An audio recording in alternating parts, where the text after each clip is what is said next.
So today I'm going to be reacting to this video by the Sun that has got 186,000 views. A lot of people in the industry are talking about this, and I've been sent this video several times to check out to kind of fact check. A lot of people are like, yo, they're talking about a totally different bike. They're talking about a totally different motor.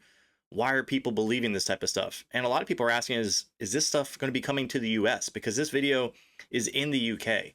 And they titled this video, Cops reveal the super fast e-bikes that phone snatching crooks are terrorizing pedestrians with.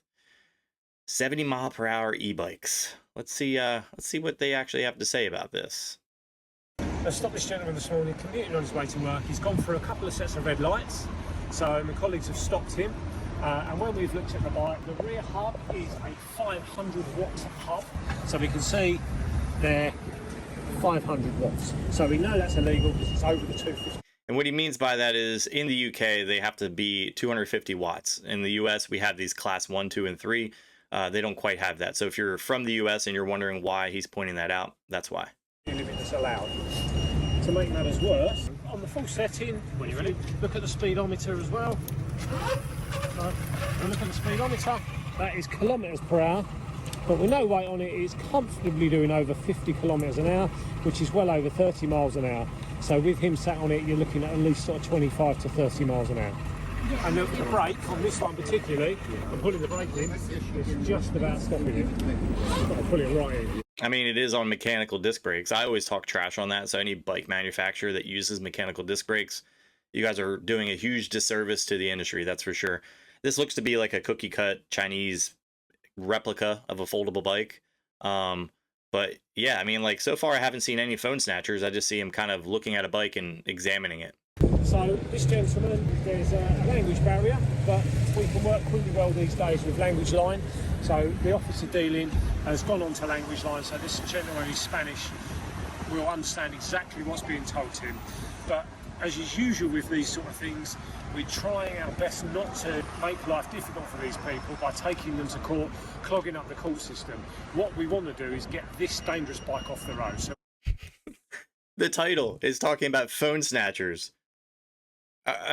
My recollection, phones cost like $1,000 or more, and usually that would be like a misdemeanor here in the US, or maybe even a felony if you're aggravating somebody with assault to be able to steal their phone.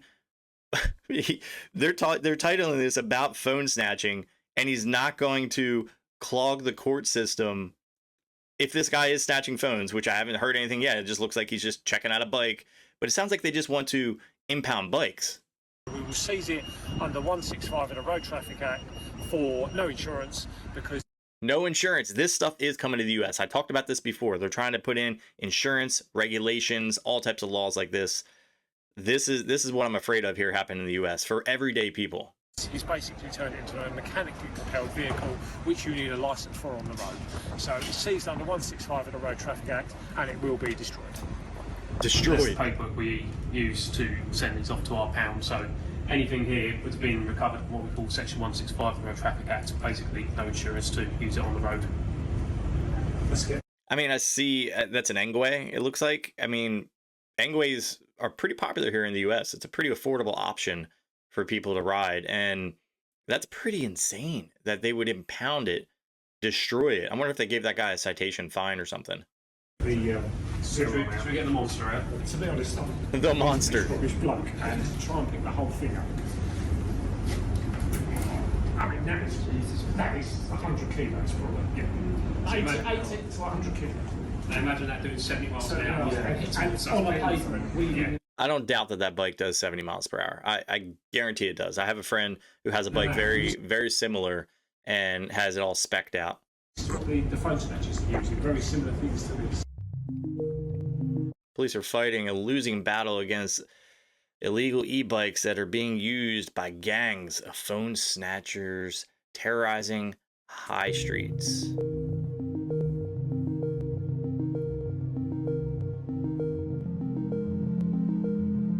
I mean, they are riding reckless. Figures released earlier this month showed more than 200 smartphones are snatched every day. That's insane.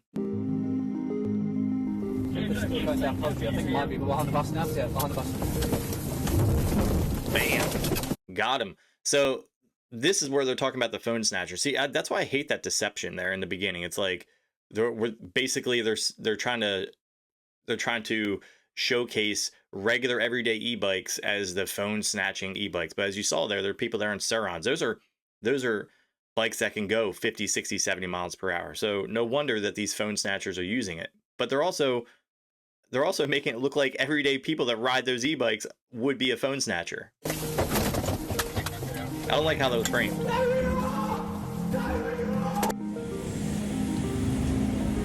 This poor guy. Should be riding a 750 watt motor, which is what this is. Another one I said, like, it's a cookie cut foldable design, 750 watt motor. These are all legal in the US. I know they're in the UK, but like, this guy doesn't look like he's snatching any phones. I mean, he's got a cargo tray on the back. Looks like he might be heading to work. Like, leave the man alone. You're right. 250 is the limit. 250 is the limit. So if you get another one, make sure it's a 250 watt motor. And if you push this or turn this, it doesn't go on its own. You have to have the pedal setting. You want to have a setting that you can change so that you can do it. So then you're making it illegal.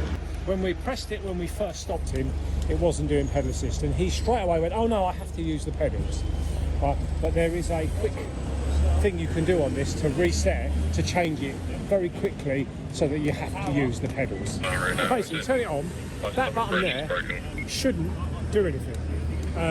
It is allowed to take you up to 6 miles an hour. Because if it's a heavy bike, it just gets you started, and then you have to pedal assist cycle.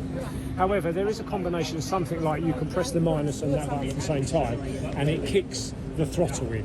So not exactly. You have to go deep into settings, several clicks in order to change something. So you can't accidentally do that. You can't just hold the minus sign and then it puts it into a new throttle setting. That's not how that works. They should at least educate people on this. I'm sure that this guy probably had it unlocked in order to get from point A to point B in a quicker manner, and he probably locked it back up knowing that he was about to get pulled over. This is crazy if they do this over there. Then if you push that down, it will throttle forward at a much faster speed. I don't know the exact combination, but it's something like that. They're all slightly different. And this has got a 750 watt motor, which it says on the display there, it's a 750 watt motor, which is illegal anyway. So whichever way you look at it, it's illegal because it's got a 750 watt motor, and also that button there, once it's turned on.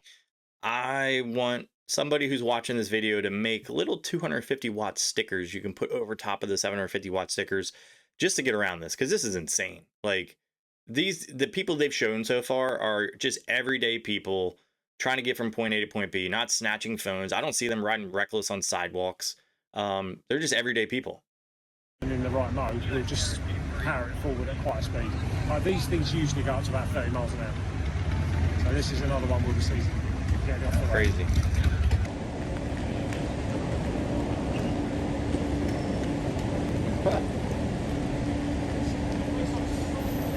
Oh, he's on the run.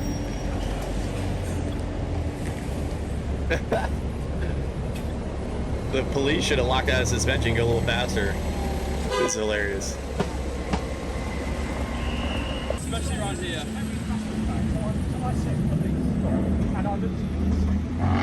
I listen, no bad for that. Fine. But when the police officer asks you to stop, you stop.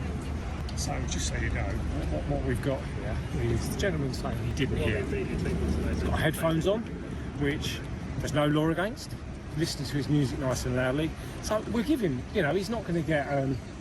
Well, yeah, spidey senses, look at that. He was like, that guy's breaking the law. He's up on the sidewalk. He's cutting through. He thought about it for a second. Hey, you, get over here. His instincts kicked in. We're not going to deal He's sad he let that one go. with that as an issue because, I hear his argument. He's got his headphones on. Someone's stepping out in the front of the road. Now, I did what we call a number one stop, police. It's quite clear on police. But these people, he's riding along, he's got his music loud, he's gone for a red light, and his argument is, well, I didn't realise. Okay, fair enough. So what we're going to do, my colleague's going to issue him a fine for the red light, going through the red light, and we've had words around not stopping for a police officer, and that's how we deal with it. The problem is, what we get a lot of the time is people will stop, or will fail to stop because they've got something to hide. having spoken to this gentleman, I don't think he's got anything to hide. I think he's legitimately just late for work, late for where he's going, and didn't quite realise the seriousness of not stopping.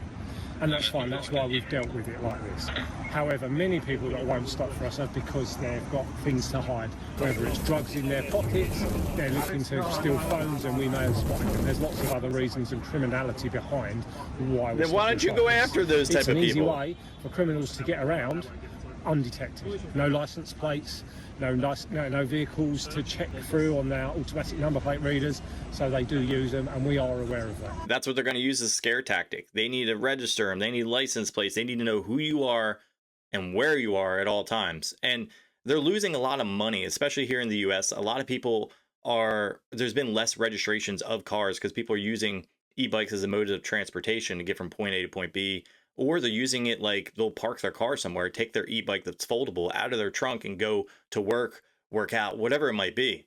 A lot of people do these things to save money. And you're not necessarily saving money if you're like, oh man, I got to take this to motor vehicle. I have to register this. Oh wait, now they're not accepting mechanical disc brakes anymore. I bought this bike that has mechanical disc brakes that require hydraulic disc brakes, which I'm in favor of. But then you have to change out parts on your bike. These are all things I see happening in the future. And the fact you have to register it is insane. Does that mean you got to go through like an e-bike class, like a motorcycle class? Man, it's interesting. In any way, is this an EAPC, an electronically assisted pedal cycle? The pedals do not move. They will make it move, but very slowly. But as you can see by the size of this hub, we don't know the actual wattage of this one because it doesn't say anywhere on it. But I'm guessing that's well over 1,000 watts. Let's get a good look at this. I came prepared, by the way. I say that one looks a lot like this one, which is probably not 1,000 watts. Let's see what we got here. 500 watt motor. So it looks like an e-bike kit that would be on there. I saved this up there because there's a couple of that are in here that I wanted to look at. In there, possibly even 2,000 watts. 2,000? No way. And this was seized. So we just stopped in shop and chatting to a member of the public. I've noticed straight away his bike. It's a really nice, expensive EAPC, fully legal, and a lovely bike to see on the road. It's got a 250 watt motor. It will only go up to 250 miles an hour. It will only go up to 15.5 miles an hour with a pedal assist. And after that, as the gentleman's just said, it's him doing all the hard work. But there's the bike, and this is a good example of what a legal e-bike should be. That thing looks like it's a fortune. This is an EAPC. That does not look affordable. It's legal. It won't go over the 15.5. Hasn't got a throttle that'll make it go. It's just pedal assist. This is quite an expensive one. Yeah, that's good. Pause. All right, got the name here. Bam. All right, so $6,719 for that bike. That's insane. There's plenty of other bikes out there that are 250 watt. I'm going to link them in the description below. If you're from the UK and you're looking for something that is legal, you don't want to have to be binded up with the cops or any of that stuff, I'll link some 250 watt motor e-bikes in the description below. They're UL certified, pretty safe, and good bikes to get around. Do not spend $6,719 on an e-bike. If you're spending that kind of money, just drive your car or invest into something else. These coppers are nowhere to be seen when the sun sets and the phone snatchers start their shift in the city, rather than setting up stings or other plans to catch those responsible. They target commuters and food delivery riders. I 100% agree with this comment. 100% agree with this comment. I'm actually going to hit that like right there. It's pretty interesting. Like the way they frame that video is a little bit deceptive. They're basically trying to educate you on what bikes are legal, but what they should have done is really educate you on how to avoid or spot these phone snatchers coming up. Honestly, a lot of these people that are walking through the city always have their AirPods in, looking down at their phone. It's amazing to me that there isn't more pedestrians just getting hit by cars. I mean, it's unreal. When I'm out, I'm constantly like very in the know of like the three people that are behind me. I already have a description in my head. I remember everything. It just might be the mindset that I have with the training regimens that I do outside of YouTube stuff, but I'm very mindful of my surroundings. And I encourage a lot of you guys to do the same. Even if you're on the bike, when you're on the bike, always try to see 2 cars ahead, see where the other cars are way in the distance? Are they putting their signal on? Does it look like they're going to be coming into that lane, and so on? I want to know your guys' opinion in the comment section below. This is going to be one of my first reaction videos when it comes to this stuff. I feel like these are kind of fun to kind of mix up with the news segments as well. So if you have any suggestions for future videos, put them in the comments below. If you guys like this video, drop a like. If you love it, hit the subscribe button, and I'll catch you in the next one.